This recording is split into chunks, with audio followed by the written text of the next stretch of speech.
नमस्कार, TV 9 digital पर आपका स्वागत है। आपके साथ मैं हूं भविष्य त्यागी। सुप्रीम कोर्ट ने अलीगढ़ मुस्लिम यूनिवर्सिटी का अल्पसंख्यक दर्जा फिर से लौटा दिया। 7 जजों की संवैधानिक बेंच ने 8 नवंबर 2024 को 4-3 के बहुमत से फैसला दिया है कि एएमयू संविधान के आर्टिकल 30 के तहत अल्पसंख्यक दर्जे का हकदार है। इस तरह कोर्ट ने अपना 57 साल पुराना फैसला पलट दिया है।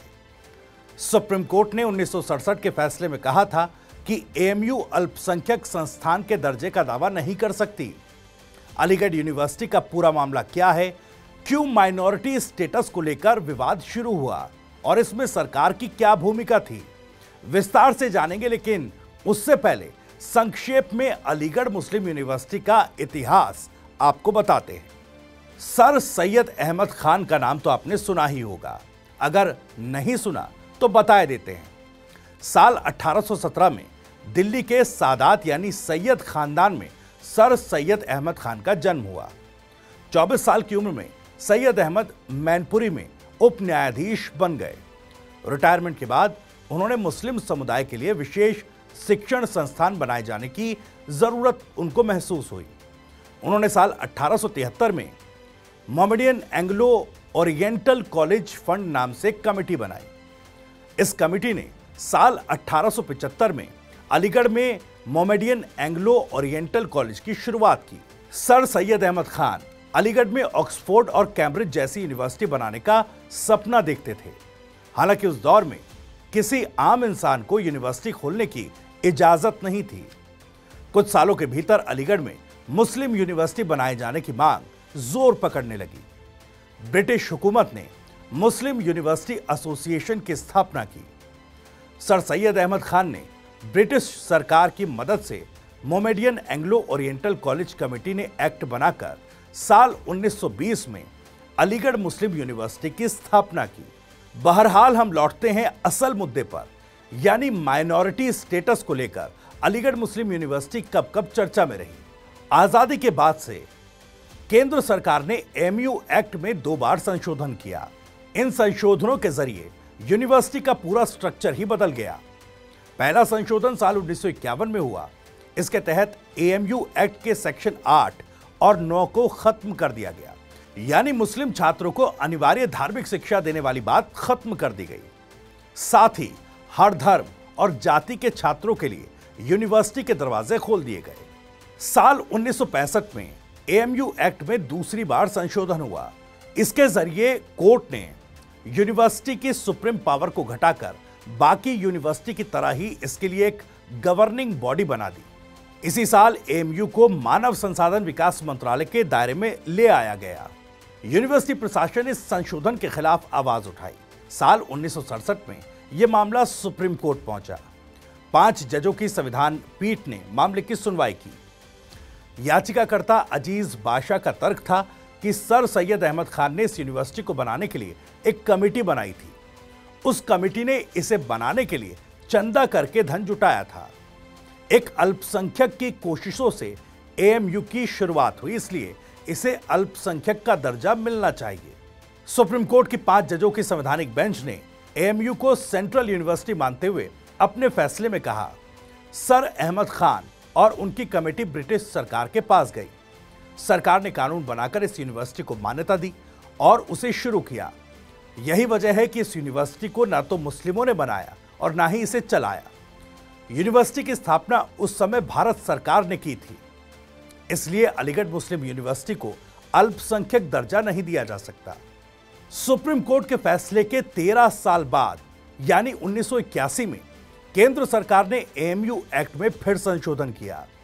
एएमयू एक्ट के सेक्शन 2(1) में बदलाव कर यूनिवर्सिटी को मुस्लिमों का पसंदीदा संस्थान बताया गया। साथ ही इसके अल्पसंख्यक दर्जे को फिर से बहाल कर दिया गया। सरकार ने तर्क दिया कि यूनिवर्सिटी भारत के अल्पसंख्यक मुस्लिमों को शैक्षिक और सांस्कृतिक रूप से आगे बढ़ा रहा है, इसलिए इसे अल्पसंख्यक का दर्जा दिए जाने का आधार मजबूत है। ताजा विवाद साल 2005 में शुरू हुआ, जब एएमयू ने खुद को अल्पसंख्यक संस्थान मानते हुए मेडिकल के पीजी कोर्सेज की 50% सीटें मुस्लिम छात्रों के लिए आरक्षित कर दी। हिंदू छात्रों ने इस फैसले के खिलाफ इलाहाबाद हाईकोर्ट का दरवाजा खटखटाया। छात्रों की दो मांगे थी। पहली, अल्पसंख्यक दर्जे के तहत यूनिवर्सिटी मुस्लिम छात्रों को 50% आरक्षण देना बंद करे, और दूसरी, मेडिकल की सभी सीटों के लिए होने वाले एंट्रेंस टेस्ट या तो यूनिवर्सिटी कराए या फिर एम्स।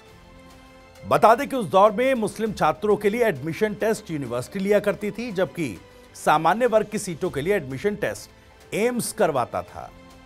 हिंदू छात्रों की याचिका पर सुनवाई करते हुए इलाहाबाद हाईकोर्ट ने साल 2006 में फैसला सुनाया। हाईकोर्ट ने केंद्र सरकार के साल 1981 वाले संशोधन को अमान्य करार दिया। साथ ही कहा कि केंद्र सरकार ने कानून में संशोधन करके सुप्रीम कोर्ट के न्यायिक फैसले को गलत तरीके से बदलने की कोशिश की।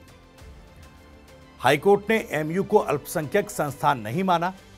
इस तरह साल 2006 में इलाहाबाद हाईकोर्ट के फैसले के बाद से अभी तक अलीगढ़ मुस्लिम यूनिवर्सिटी के पास अल्पसंख्यक संस्थान का दर्जा नहीं था। इलाहाबाद हाईकोर्ट के इस फैसले के खिलाफ सुप्रीम कोर्ट में कई याचिकाएं दायर की गई। इन याचिकाओं में हाईकोर्ट के फैसले की समीक्षा करने की मांग की गई। इसमें एक पार्टी केंद्र सरकार भी थी। हालांकि साल 2016 में केंद्र सरकार ने अपनी याचिका वापस ले ली। केंद्र का तर्क था कि यूनिवर्सिटी में लागू SC, ST, OBC, EWS के लिए आरक्षण के खिलाफ है। सुप्रीम कोर्ट ने साल 2019 में इस मामले को 7 जजों की संवैधानिक बेंच को ट्रांसफर कर दिया। इस मामले से जुड़ी सभी याचिकाओं पर 9 जनवरी 2024 से सुप्रीम कोर्ट में सुनवाई हुई। अब 8 नवंबर 2024 को सुप्रीम कोर्ट ने अपना 57 साल पहला फैसला पलटते हुए यूनिवर्सिटी को संविधान के अनुच्छेद 30 के तहत अल्पसंख्यक दर्जे का हक जो है वो दे दिया है। हालांकि सुप्रीम कोर्ट ने यह भी कहा कि एएमयू के अल्पसंख्यक दर्जे पर फैसला अब सुप्रीम कोर्ट की 3 जजों की बेंच करेगी। बेंच इस फैक्ट की जांच करेगी कि क्या एएमयू को अल्पसंख्यकों ने स्थापित किया था। बहरहाल ये तो था पूरा मामला। अब यह भी जान लेते हैं कि सुप्रीम कोर्ट के इस फैसले का दूसरे माइनॉरिटी इंस्टीट्यूट पर क्या असर पड़ेगा। सुप्रीम कोर्ट के इस फैसले के बाद एएमयू में 50% सीटें मुस्लिम छात्रों के लिए रिजर्व रहेंगी। साथ ही SC, ST और OBC छात्रों को आरक्षण का लाभ नहीं मिलेगा। इस फैसले का असर जामिया इस्लामिया यूनिवर्सिटी समेत देश भर के माइनॉरिटी इंस्टीट्यूट पर भी देखने को मिलेगा, यानी उनका माइनॉरिटी स्टेटस बना रहेगा। बहरहाल आपका इस मामले पर क्या कुछ कहना है, कमेंट करके हमें जरूर बताएं। आपके लिए ये सारी जानकारी जुटाई थी हमारे साथी अमित गुप्ता ने। बाकी देश और दुनिया की तमाम खबरों से अपडेट रहने के लिए बने रहिए TV9 डिजिटल के साथ।